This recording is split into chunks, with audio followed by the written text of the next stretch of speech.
tous et bienvenue dans ce nouvel épisode de l'École des femmes inspirantes, le podcast. Aujourd'hui, j'ai le grand plaisir de recevoir Eda Freitas. Bonjour Eda. Bonjour Ida. Alors Eda et moi, on s'est rencontrés il y a quelques semaines. Eda s'est intéressée à mon travail et nous avons eu l'occasion de partager au téléphone. Et j'ai trouvé ton parcours tellement intéressant que je t'ai proposé de venir inspirer nos auditrices de l'École des femmes inspirantes, le podcast. Tu as un parcours incroyable dont on va parler, singulier, entre deux continents et peut-être même plus. Tu nous diras si, si on peut encore aller plus loin.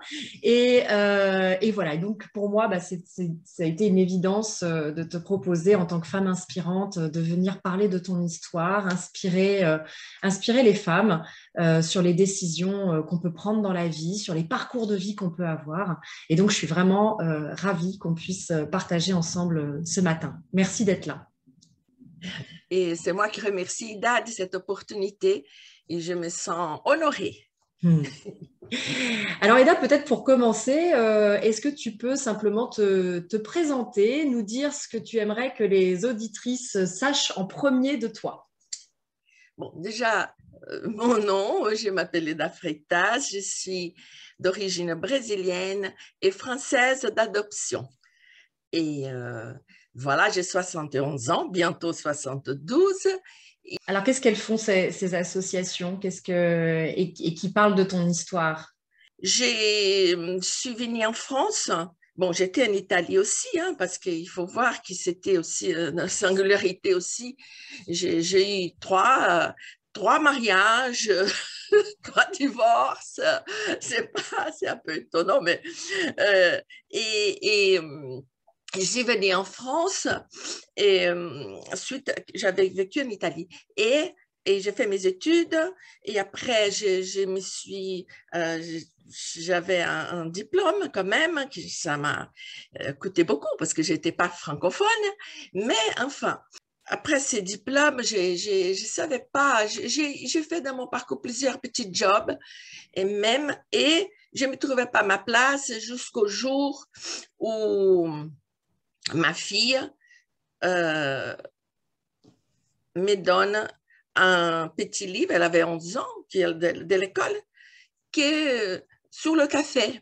Et moi, je regarde ça, j'avais 45 ans et avoir fait plein de petits jobs, même interrompu une fois pour faire la modiste, j'ai appris à faire des chapeaux, etc. Après, je suis revenue aux études, bon, un peu tout, quoi, plusieurs facettes. Et, et là, j'ai dit, mais le café, ça me parlait, ces petits livres. Mais par contre, je n'avais jamais vu un pied de caféier. Je ne buvais même pas de café. J'ai dit, il faut que j'apprenne ces produits pour comprendre, pour travailler avec. Et voilà, c'est comme ça qu'est parti. Je l'ai étudié, j'ai bénéficié d'un dispositif du Pôle emploi à un peu à l'époque et qui s'était aussi formé en entreprise. Et voilà, et je suis allée me former en entreprise et de là au marché du travail. Et de là, j'ai trouvé un poste à l'époque. Elle n'existe plus malheureusement. C'est une maison de gastronomie française où, à la place Madeleine, il y en avait deux. Et celle-là, il y avait un torréfacteur avec plusieurs cafés. Et quand j'ai vu ça, c'était une émotion. Il faut Ouais. dire que comme je ne connaissais pas mon histoire, j'étais guidée par des émotions. Ouais. C'est quelque chose de... Bon, après, la neuroscience explique tout ça. Mais jusque-là, et jusqu'à peu de temps, c'est les émotions, c'était vraiment... Et bon, j'ai demandé le directeur, et j'ai dit que j'aimerais travailler avec le café. Bon, j'ai assumé, et j'ai été embauchée par un poste de vendeuse et c'était merveilleux. J'étais là avec le café. Il y avait un torréfacteur que j'avais appris lors de mon stage à torréfier et c'était accomplissement total. C'est-à-dire, tu trouvais ta place. Là, j'avais 46, 7 ans. Hein? Ouais. Et là, mon poste a évolué et même les chiffres d'affaires du rayon, mais j'avais pas cette, c'est bizarre, mais je ne faisais pas pour vendre, vous voyez. J'étais là pour expliquer aux clients qui arrivaient, vous voyez, 40 sortes, mélanges, pures origines, qu'est-ce que c'est, comment, quel est le meilleur. Et là, voilà. Et donc, j'étais une bonne vendeuse, mais je voyais parler. Et en fait, mais ça ne collait pas parce que ce n'est pas que vendre, vous voyez. Et là, je dis, mais je suis caféologue. J'ai recréé ma fonction. Caféologue, à l'époque, j'avais 47 ans, 1977, 16. Et voilà, c'est-à-dire caféologue, connaissance du café. Et ça, je le connaissais par là. J'ai visité une plantation quand j'étais au Brésil et tout. J'ai une émotion énorme. Et les émotions par émotion. Et caféologue, ça collait bien avec la gastronomie française. Il y avait un maître à thé et qui faisait fonction de deux. J'ai dû prendre ma place. Tu as dû prendre ta place aussi dans ce milieu assez masculin quand tu le Exact. décris. Ah oui, Hein? bonne remarque. Ouais. C'était le monde du café, jusqu'à aujourd'hui, mais aujourd'hui, c'est un peu différent. Ouais. Il y a des femmes torréfactrices. Est-ce que tu peux nous raconter, parce que moi, tu me l'as raconté, j'ai trouvé ça fascinant, justement, quand tu vas au Brésil pour voir les fabriques de café, et là, tu découvres quelque chose sur toi, en fait. Ça a été fascinant. Est-ce que tu peux raconter ça? Comment finalement ces orientations professionnelles t'ont ramené à ton histoire? Ça, c'est assez extraordinaire, sans que tu t'en sois rendu compte consciemment. C'est ça, exactement. Et donc, voilà, j'étais en stage pour apprendre avec l'ANPE. Et comme je suis allée au Brésil en vacances, j'ai profité pour aller voir une plantation. Voilà. Et quand j'arrivais dans cette plantation de café, alors, une émotion, jusqu'aujourd'hui, j'ai cette émotion, m'envahit, mais je la contrôle aujourd'hui, m'envahit, et j'ai commencé à pleurer, et j'étais avec ma sœur et un ami, et qui m'a dit, et je lui ai dit à cette personne, j'ai dit, il s'appelait Augusto, et j'ai dit, mais c'est la même émotion, sinon plus, je lui ai dit, de la naissance comme la naissance de ma fille. Et là, je pleure, c'est-à-dire, donc, cette émotion-là, mais ça, bon, après, c'est passé, je visite les plantations, alors c'est curieux parce qu'il y a eu c'est lui qui s'occupait des plantations, qui me fait voir, et je commence à lui poser, parce que j'avais la théorie, je ne connaissais pas, je n'avais jamais vu, et je pose des questions, il me dit, mais vous me posez des questions d'homme. Alors ça, oui, ça, j'ai trouvé que ça extraordinaire quand tu m'as dit ça, qu'il t'avait fait la remarque que tu posais des questions d'homme. Qu'est-ce que ça voulait dire que tu posais des questions d'homme? Ça voulait dire que le rôle de la femme là, dans la plantation, ce n'est pas un rôle de connaissance. Et elle fait la cueillette, les femmes, les enfants aussi. Hein, ça, maintenant, c'est moins, mais c'est fait en sorte... Les enfants aident parce que les plantations au Brésil, c'est 80% de familiales. Il y a des grandes, énormes plantations, mais qui amènent leur production dans des coopératives, etc. Mais question d'homme, parce que j'ai posé les questions techniques, vous voyez? Donc, je connaissais la technique des plantations par rapport au vent, par rapport à l'altitude, et les questions d'un savoir technique. Et là, ce n'est plus la femme, vous voyez? Ça reflète bien l'homme. Je pense que ça, c'est dans tous les métiers. Aujourd'hui, c'est différent. Aujourd'hui, c'est différent, mais quelle lutte c'est, pour arriver. Et à l'époque, je n'avais pas d'aide, je n'avais pas la conscience, même pas de mon histoire, vous voyez? Oui. Donc, tout ça. Et alors, qu'est-ce que tu découvres justement à propos de ton histoire? Alors, en revenant sur le territoire brésilien. Exact. Alors, je contacte pour autre chose. J'ai vu qu'il y avait je savais que j'avais un grand-père qu'il était un homme politique, c'est tout. Parce qu'il est mort avant ma naissance. Je n'ai pas connu, donc je n'ai pas connu sa ville. Très tôt, je suis partie, j'ai quitté le Brésil. Et donc, voilà. Et j'ai su en vacances au Brésil, j'étais chez mon père, qui avait la ville de mon grand-père, là, s'appelle Luz. Regarde comment c'est beau, ça veut dire lumière. Ouais. Et faisait un vidéocassette, vous savez, le truc là, les gros trucs qu'on met. J'ai dit, tiens, je vais acheter pour ma fille. Je rentre en contact avec le journal et j'ai dit, mais voilà, parce que j'ai une fille, mais je vis en France, et blablabla. Bla, bla, et donc, on me demande, je travaille avec le café, après je sors mon nom. Je dis, mais vous êtes, voilà, la petite fille d'Alexandre Doux. J'ai dit oui. Et comme j'ai dit que j'avais travaillé dans le café, que j'étais caféologue, il me dit, mais votre grand-père, il a fondé une agence à Luz de la banque du café. Et lui, c'était un des équipes qui ont fondé la banque du café, pas agricole, hein, banque du café à Rio de Janeiro, et qui à l'époque, c'était la capitale du Brésil. Et là, voilà, et là, c'était une bombe.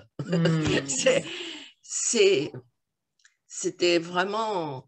Et donc, je suis allée à la ville pour connaître la ville.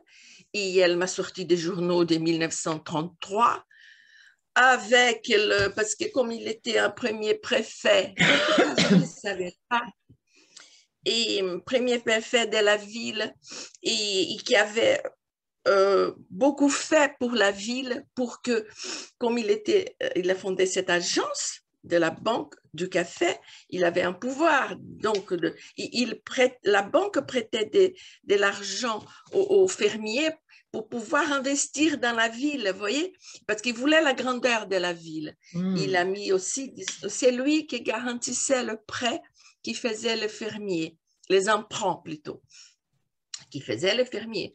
Voilà. Et tout ça, je découvre. Et alors, ça donnait une voix énorme dans ma tête, vous voyez, quand on découvre son histoire. Et voilà. Et donc, quand je suis revenue en France à mon travail, ça a changé aussi. J'ai eu cette compréhension, mais ce n'est pas arrêté là. Hein. Et après, vers 60 ans, j'ai d'autres. Tout au long, c'était des découvertes. Ouais. C'est ça que je trouve fascinant dans ce que tu racontes, c'est comment le fait d'avoir tiré un fil dans ta vie professionnelle t'a amené petit à petit vers ton histoire, vers des découvertes de plus en plus profondes sur tes origines, Oui, sur ta famille. exact. Mais je pense, excusez-moi, mais oui, pardon, je vous ai coupé. Oh, je passe du tu au vous, mais Vas-y, bon, vas-y, c'est pas... excusez-moi. Mais oui, mais toutes nous, les femmes, on a, comment dirais on a notre histoire. C'est Oui, ça la richesse. oui, Quelle que soit l'histoire. oui. Et quel que soit, des fois on dit mais je ne fais rien, je n'ai pas eu de diplôme, bon, ou je n'ai pas travaillé, ou je ne, mais peu importe, parce que parce qu'on est singulier Ouais. et une personne et cette personne a eu d'enfant ou pas d'enfant, vous voyez, mais c'est une introspection. C'est cette conscience qu'il faut avoir. Mm. Et avec cette conscience, on peut prendre, voilà, j'existe, Mm. tout Mm. simplement. Vous voyez? Ouais, Et tout à moi, fait. c'est passé par là, par un chemin trop long. Vous Ouais. voyez, et si à 45 ans, j'avais eu, mettons, votre école, euh, ton école, mon Dieu, mais là, Qu'est-ce que ça aurait changé quand tu dis, oh là là, si j'avais eu ça, qu'est-ce que tu imagines que ça aurait pu transformer et changer? ce que je lis tous euh, sur Facebook, hein, vous avez écrit sur la femme, sur donner cette opportunité, les femmes à multiples facettes. Et ça m'a parlé énormément parce que j'avais déjà eu un parcours avant de trouver le café. Pour me trouver moi-même, c'était très long. c'était à 50 ans, une partie, et à 60, une autre, quand je découvre. Parce que alors j'avais un historien avec moi, à la ville était intéressée parce qu'elle avait un patrimoine historique, que c'était la maison Et oui, de donc mon on a commencé grand-père. à s'intéresser à ton histoire Ah ben oui, parce que et à t'accompagner dans les oui, recherches. c'est-à-dire la ville, les préfets intéressés dans l'histoire de la ville, parce que c'est l'histoire de ma famille. Et oui. Mais il faut dire que mon grand-père a tout perdu. Mais voilà le trauma. Il a tout perdu à sa mort. Il avait 56 ans. À sa mort, bon, c'est tous ces fermiers qui avaient fait un emprunt à l'agence bancaire du café, ils n'ont pas honoré leur dette, leur emprunt. Voyez? Et donc, la banque s'est retournée vers mon grand-père qui avait garanti ses prêts. Et là, tout est parti. Et tout ça, c'est un trauma pour ma mère qui a eu 5 enfants. Je suis la plus petite. Mais, vous voyez, mais donc ces parcours-là, il y a ces traumas. Donc, c'est pas facile, ça. Mais on a beaucoup de femmes, ou des hommes, femmes aussi, qui n'ont pas des traumas. Vous voyez, c'est aussi importante. Bien sûr. Et si j'avais, donc, revenons à votre... quand j'ai lu tout ce que, et même les podcasts, j'ai dit, mais quelle chance elles ont eu. Parce que moi, à ces moments-là, j'aurais pu rassembler les morceaux, vous voyez, voilà, c'est un J'aurais pu puzzle. rassembler le puzzle. Voilà. Il y avait des parties inconscientes là et après quand même là quand j'étais dans mon deuxième divorce. Donc et il s'est perçu les divorces, les mariages et les divorces, surtout les divorces sont perçus comme échecs. J'ai une petite vision différente de ça, vous voyez.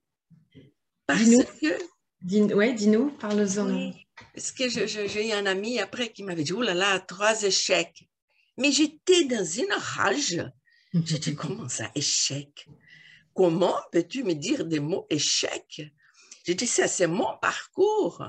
Ouais. Et c'est mon parcours, c'est une douleur, certes, mais voilà, je rejoins. Si j'avais un lieu où je puisse être pas seule, déjà, j'ai fait appel à des psychothérapeutes, hein, évidemment.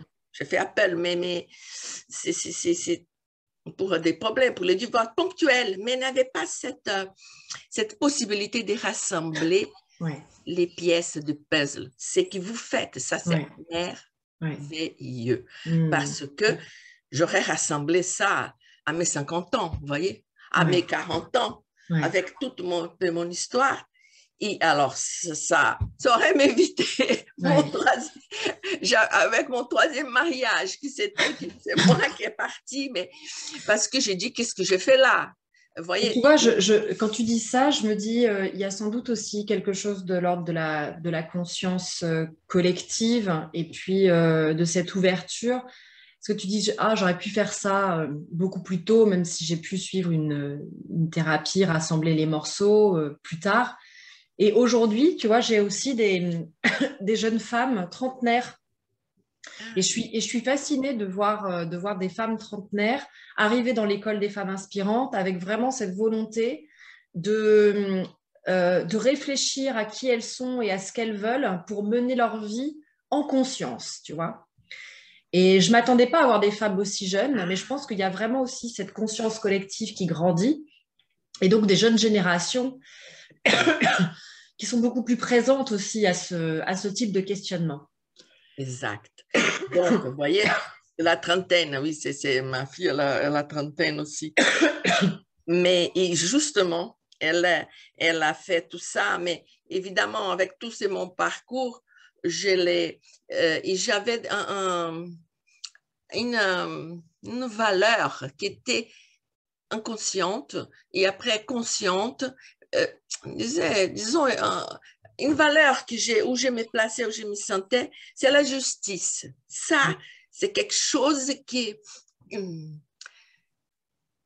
comment dirais-je, j'avais une hypersensibilité. D'ailleurs, grâce à cette, je n'aime pas trop l'être hypersensible parce que ça gêne, mais je ne peux pas dire des mal de cette hypersensibilité. C'est parce que c'est grâce à elle, Oui. c'est avec les émotions, dans les émotions, que j'ai compris qu'il a été transmis cet héritage.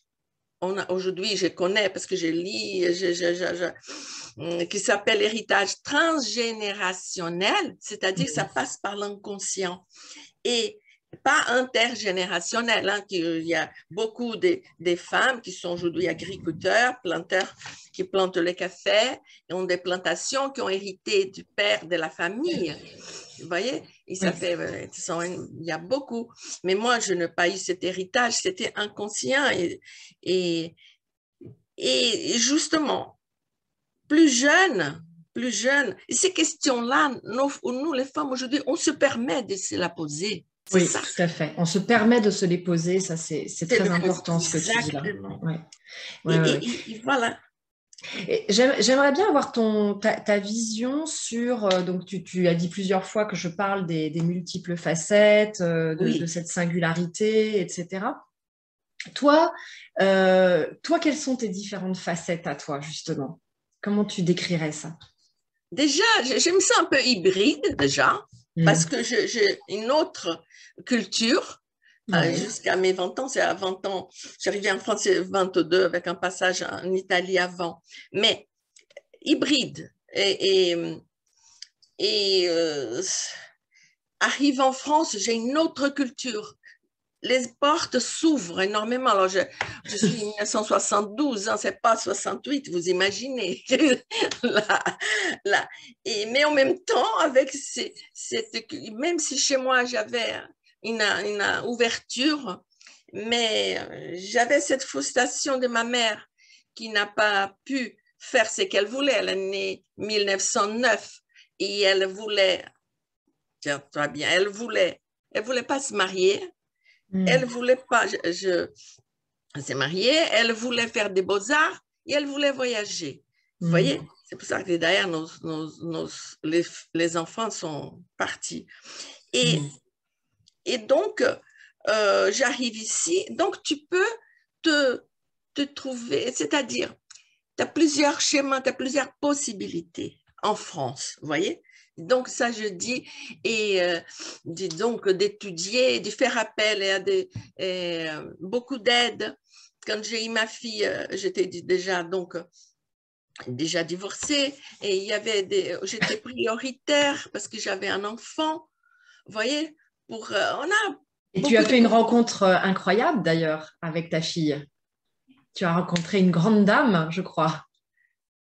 Grande dame. Je pense à Françoise Dolto. Oui, plusieurs grandes dames. Vous savez, moi, quand je rencontre une femme, c'est toujours une grande rencontre. Ouais. C'est comme je t'ai rencontré, c'est comme j'ai rencontré une femme qui était dans cet hiver-là, et Rachel s'appelait, qui était à SDF et bon, j'ai eu du mal à aller parler avec elle, mais j'ai fait beaucoup, j'ai tapé, j'habite près d'une église, j'ai essayé d'ouvrir des portes pour elle et pour qu'elle ne dorme pas dehors. Vous voyez, mais ça, c'est une autre chose, hein, il faut avoir une... Mais bon, ça me fait bouger tout ça. Ouais. Et cette grande dame, c'était autre grande dame, hein. Donc, vous voyez bien, je passe d'une SDF femme à Françoise Dolto. Pour moi, c'est pareil, dans ce sens. Ce sont des femmes avec un parcours. Mais Françoise, après, il y a des liens qui s'y fait. Mais Françoise Dolto, alors j'étais dans mon divorce, mon deuxième, c'est avec le papa de ma fille, qui est une personne bien, mais trop jeune, pas mûr, il n'était pas mûr, disons, mais une belle personne. Et j'avais Elodie qui avait même pas 2 ans. Et, je parlais, bon, c'est pas grave. Et ma fille qui avait même pas 2 ans. Et donc, j'ai dit, il faut que je souffrais beaucoup. Hein, et j'appelle, j'ai dit, je vais chercher un thérapeute. Alors, à l'époque, Françoise Dolto faisait une émission à la radio. Et vulgariser. Là, j'écoutais beaucoup. J'ai dit, je vais l'appeler. Et page jaune, là, je trouve le téléphone, voilà comme c'était quelque part facile. Et j'appelle, et j'ai quelqu'un qui me répond. J'ai dit, alors j'explique, voilà, je suis en plein divorce avec un bébé de 16 mois et dans une souffrance énorme parce qu'il m'a quitté pour une autre. C'est tout classique. Et plus jeune, etc., etc. Et alors, j'ai dit, je voudrais faire une thérapie. Elle a dit, oh, mais Françoise, Dotto ne fait plus. Elle avait, mais vous pouvez, c'est pas vous, votre fille, vous pouvez accompagner votre fille à la Maison Verte. C'était au 15e arrondissement. Et après, elle m'a dit, à un moment donné, j'ai dit, oh, mais c'est dommage. Vous pourriez pas voir si je pouvais avoir un horaire. Elle a dit, non, je suis Françoise Dolto. Alors là, et j'ai dit, mais donc elle a dit, venez accompagner votre fille. Vous vous rendez compte de la différence? J'accompagne ma fille, Elodie. Et alors, Elodie, à l'époque, là, elle avait 2 ans et 3 ans, parce qu'elle a 2 ans et demi, 3 ans. Elle marchait, etc. Et elle pouvait comprendre. Mais la séparation, elle avait 18 mois, elle n'avait pas 2 ans. Et je suis allée, voilà. Et alors, tous les lundis, elle était là et elle était assise. Et là, c'était merveilleux parce qu'elle parlait à Elodie. Et d'ailleurs, j'ai fait un lapsus terrible. Je lui ai dit, voilà, je suis le papa d'Elodie. Je lui ai dit, au lieu de dire maman, j'ai dit papa. Bon, enfin, je suis le père. Enfin, bon, voilà. Et ça, c'était formidable. Ouais. Je pense que toutes rencontres sont formidables. Voilà, ouais. Toutes. Et chaque femme, n'importe quel âge, vous voyez ces femmes de 30 ans, c'est très bien, très, très bien, parce qu'elle a encore toute sa vie et la complexité d'aujourd'hui. C'est pas évident le confinement. Comment tu perçois les choses d'ailleurs? Je trouve ça intéressant aussi. Tu vois, la question de ce combat de liberté pour les femmes que tu as vu sous tes yeux aussi dans ces années-là et puis jusqu'à présent. Et comment tu perçois la réalité d'aujourd'hui pour les femmes? Qu'est-ce que tu vois, toi? La réalité d'aujourd'hui, qu'on est dans un... Pour les femmes, disons, ça c'est aussi pour toute personne de la société, disons. Mais la femme est particulière parce que nous, on est toujours dans un combat. Je ne vais pas dire, il faut accéder aux obstacles, il faut sauter toujours des obstacles. Et aujourd'hui, je pense qu'on a trop d'informations, trop de choses qui pour les jeunes, les trentenaires, bon, il faut qu'ils sélectionnent aussi, mais par rapport à soi. C'est ça. Il faut revenir toujours à soi, à son histoire et comme je dis avant, quelle que soit l'histoire. Et à ces moments-là, avec cette prise de conscience, mais ça, on ne peut pas faire toute seule. C'est là. C'est là qu'il faut faire appel à l'association ou au dispositif. Ton école, alors j'adore ces mots école. Oui. Ça, c'est fantastique, école. Qu'est-ce qui t'a touché dans ce choix de mots? École, ça veut dire qu'on apprend. Oui. On apprend et on n'est pas seul. On est avec d'autres et on réunit, et chacun raconte son histoire, son parcours et voilà. Et donc, t'es pas exclu. T'es pas exclu. Et en plus, avec 30 ans, t'es pas exclu parce que tu travailles, tu es dans un mouvement, et tu peux faire... Oui, mais parfois, ce qu'elles racontent, c'est que comme elles ont une envie aussi de penser le travail et la société différemment, parfois elles se sentent un peu seules, même si elles ne sont pas exclues et qu'elles sont bien intégrées dans la vie professionnelle, etc. Mais parfois, juste l'envie... je me rappelle de l'une d'entre elles, par exemple, qui est arrivée l'année dernière dans mon cabinet et qui disait, moi, j'ai envie de parler de choses positives, j'ai envie de me projeter dans l'avenir, j'ai plein de projets et je suis dans un environnement qui est assez morose, qui rabaisse, qui est négatif, etc. Donc voilà, je veux vraiment trouver un endroit où je vais pouvoir partager pour aller de l'avant en fait. Donc voilà, elle c'était ça. Une autre, bah, c'est aussi oui une envie de travailler différemment, de pas forcément suivre des rails et puis dans 10 ans se réveiller en se disant oh là là mais du coup je suis Oui, allée dans cette direction-là mais c'est pas exactement ce que je veux pour moi. Donc c'est ce que tu dis quand tu dis toutes ces informations et tous ces choix possibles, comment je reviens à moi et à ce qui est important pour moi et à ce que je veux pour moi aussi.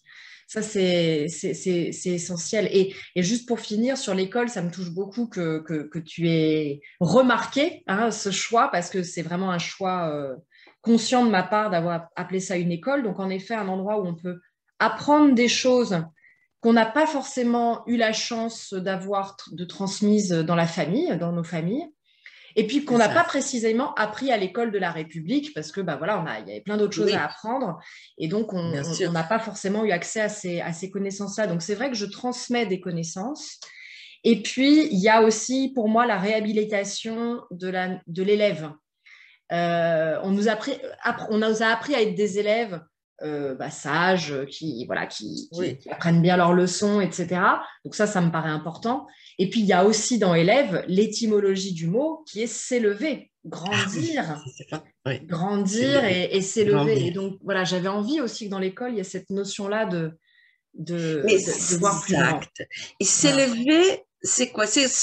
Mais ça part donc des, de comprendre soi-même. Je répète ça, cette introspection d'être consciente et je prends le mot, s'élever dans ce sens, mais c'est mon histoire. Euh, c'est c'est à moi qu'elle appartient. Vous voyez? Mm. Et donc, votre école, ça donne cette opportunité de dire, tiens, c'est moi, Une forme de c'est moi. ouais, du coup, d'une forme de confiance Confiance, mais quelle que soit l'histoire, c'est ça. et quelle que soit l'histoire, tout à Quelle que fait. soit l'histoire, bon, ou bien, bon, j'étais une Brésilienne en France, on a toujours des stéréotypes brésiliennes, olé olé, machin, chose. Et bon, tu vis avec plein de choses comme ça, mais la conscience qui vont, voilà, mais il y a voilà les choses.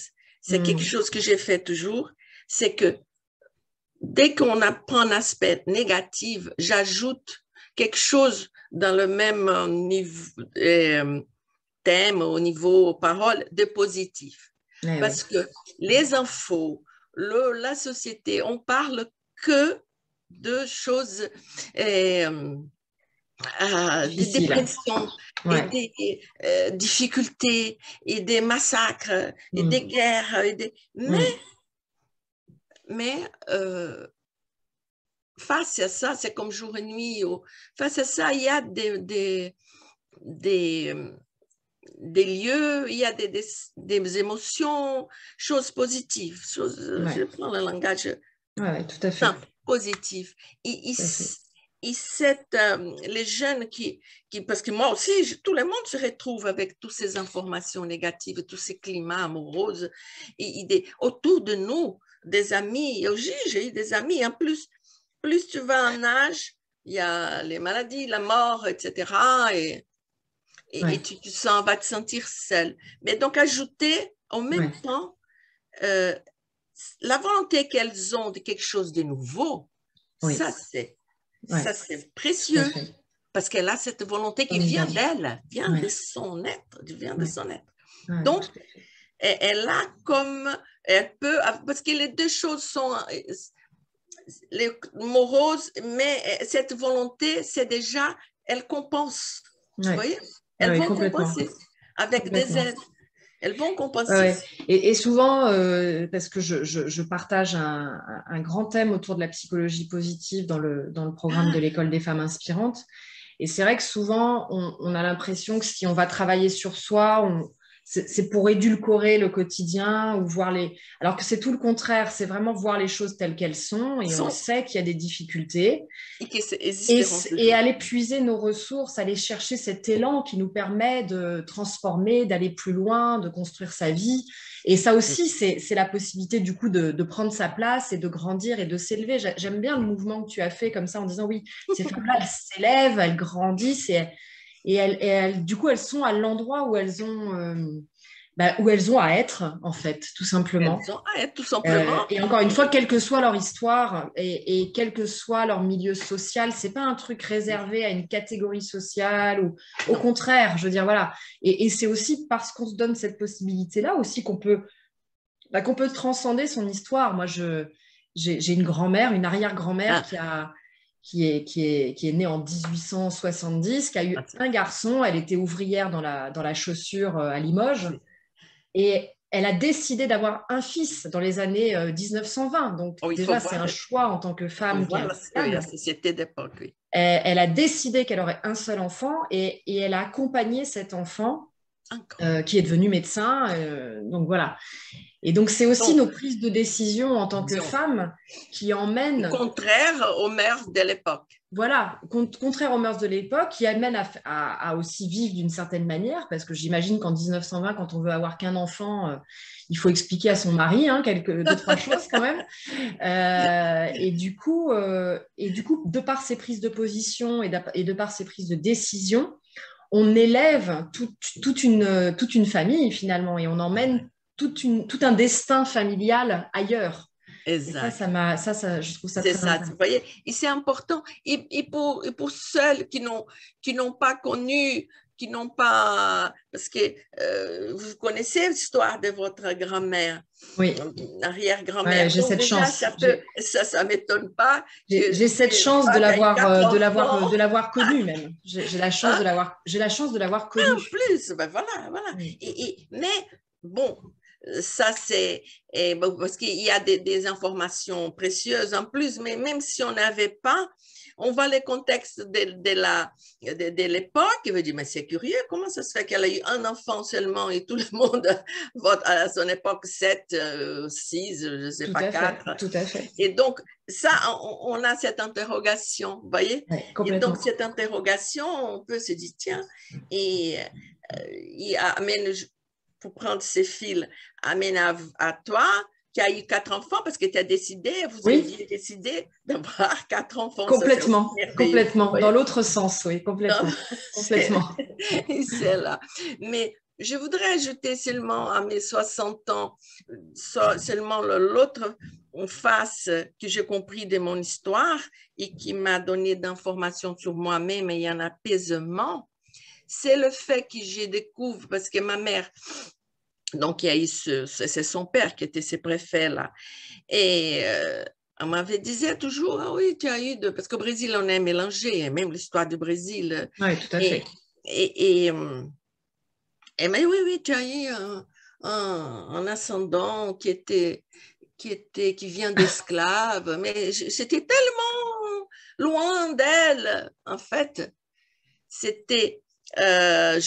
dans ma recherche, dans ma familiale, je découvre que la mère de mon grand-père, c'est-à-dire la grand-mère de ma mère, qui était fille d'esclave. Et je pousse encore, je trouve, en fait, la famille de mon grand-père. Ma mère était élevée dans un milieu bourgeois parce que lui s'est marié avec une blanche bourgeoise, etc. Il était blanc. Voilà. Mais pour vous dire que je prends connaissance de l'esclavage. J'avais une arrière, c'est-à-dire la grand-mère de mon grand-père était esclave. Alors, esclave d'où? D'une plantation de café. Vous voyez, et là, la boucle ferme. Et voilà, et tout ça, c'était avec des larmes. Vous voyez? Bien sûr. Je me comprends, et je comprends cette sensibilité que j'ai pour la justice. Alors maintenant, alors nous, les femmes, dans cette société, déjà, il faut faire un peu plus que l'homme. Ah, vous avez parlé de cette loi-là, j'ai lu. Oui, la loi Rixain qui va ouvrir en fait les comités de direction à la parité d'ici 8 ans, oui, tout à fait. Donc, c'est légiféré Et donc, ça va aider et Ouais. il faut qu'on soit prête aussi. Hein. Oui, et je pense que tu dis quelque chose de très important quand tu dis il faut qu'on soit prête aussi, parce que je pense que si aujourd'hui les femmes sont peu présentes dans les comités de direction, c'est à la fois parce qu'il y a encore de la misogynie dans les organisations, sans doute, Voilà. mais c'est aussi parce que les femmes dans cette façon de fonctionner actuelle, ça ne leur convient pas et qu'elles n'ont pas envie d'être dans des comités de direction avec des réunions qui finissent à 20 heures, de ne pas pouvoir voir leurs enfants, Je etc. comprends. Et donc, c'est vrai que cette loi, je trouve, moi j'ai dit le plafond de verre a explosé, Ah oui, opportunités et risques. J'ai mis attention aux débris. les deux faces. Oui. Attention aux débris parce que si on ne réfléchit pas à la position qu'on veut prendre demain dans les organisations et si on ne participe pas à construire ce que ça veut dire À d'avoir des comités de tester, ouais. direction à parité, on risque de continuer comme on sait faire depuis toujours et les femmes vont perdre deux fois, c'est-à-dire Ah, d'accord, qu'elles oui. vont aller sur ces postes-là sans avoir posé leurs conditions. Et ça, moi, je trouve que ce serait vraiment quelque chose de Ah, dommage, en c'est fait. essentiel, oui, oui. Voilà. Et donc, bon, c'est une loi qui va faire avancer, mais comme tout, hein, cette image, oui, de verre cassé, là, qu'il Ouais, faut qu'on soit, ça c'est très bien parce que Dieu sait comment on peut être blessé par tout ça. mais Il oui, sent pouvoir, ça va faire un cumul qui c'est déjà voilà. pour nous, parce que même moi, mon parcours, quand j'avais ma fille, je me rappelle que même à l'époque, on portait des cartables pour voir le job que je faisais comme ça. C'était même avant le café, mais parce qu'elle était petite, il faut que je moi une main libre. Je me rappelle quand il pleut. J'achetais que des manteaux avec des capuches parce qu'il n'y avait pas de sac à dos à l'époque. Eh Aujourd'hui, c'est oui. plus pratique. Une main, il faut mon matériel, hein, et l'autre, c'est pour ma fille. Et la capuche me protège. Ça, j'ai Ah, passé c'est des années. intéressant. Ouais, ouais, c'est intéressant de voir. Ouais, Vous ouais. voyez? Et donc, ça faisait un Hmm. cumul de choses. Un cumul. Ouais, Et là, si on est préparé, la jeunesse, là, elle a préparé, c'est ça. elle peut dire non, je suis Exactement. femme, je suis mère, ou pas mère, mais j'ai Ma vie, ma ma vie, vie, ma vie très bien, personnelle. Ouais, ouais, tout à oui, fait. j'ai ma vie, donc comment on peut ajuster en collaboration avec les hommes? C'est ça. En collaboration avec les hommes. Tout à fait. Parce que les hommes, oui, les hommes aussi sont produits de cette société qui était, d'ailleurs, ils sont éduqués par les femmes, hein. On a aussi un Notre peu part cette de responsabilité. Oui, tout à fait. c'est-à-dire d'élever les hommes différemment Oui, complètement. pour pouvoir Complètement. accéder. Il fallait une école là, des C'est hommes ça. multifacettes aussi. Oui, je suis assez d'accord. Et d'ailleurs, j'en ai quelques-uns qui me demandent, parce que je pense que tu dis quelque Ah oui? chose de très juste, enfin, en tout cas, qui me parle, c'est en effet la collaboration avec les hommes et repenser le modèle, finalement, le modèle de société C'est ça. entre les hommes, enfin, avec les hommes et les Avec les femmes. hommes. Voilà. Et ça, je trouve que c'est très, très, très, très important. Bon, c'est Voilà. passionnant, je vois le temps qui passe, on Oui. arrive au bout de cet épisode de podcast.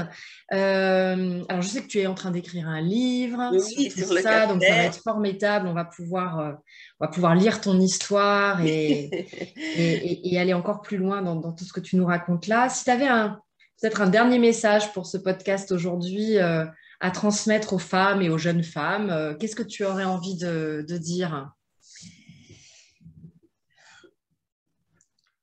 De dire qu'elles sont sur le bon chemin déjà. Hmm. Parce que c'est le chemin de soi.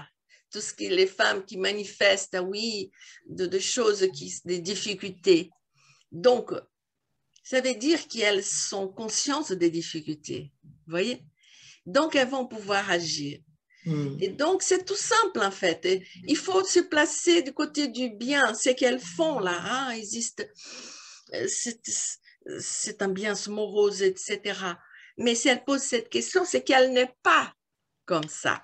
Et Hmm. donc, qu'elle continue dans ce chemin et parce que les choses imprévisibles existent toujours et les choses négatives et et ces questionnements, c'est déjà la preuve elles, elles commencent à avoir, elles ont conscience de sa personne. Et il faut continuer.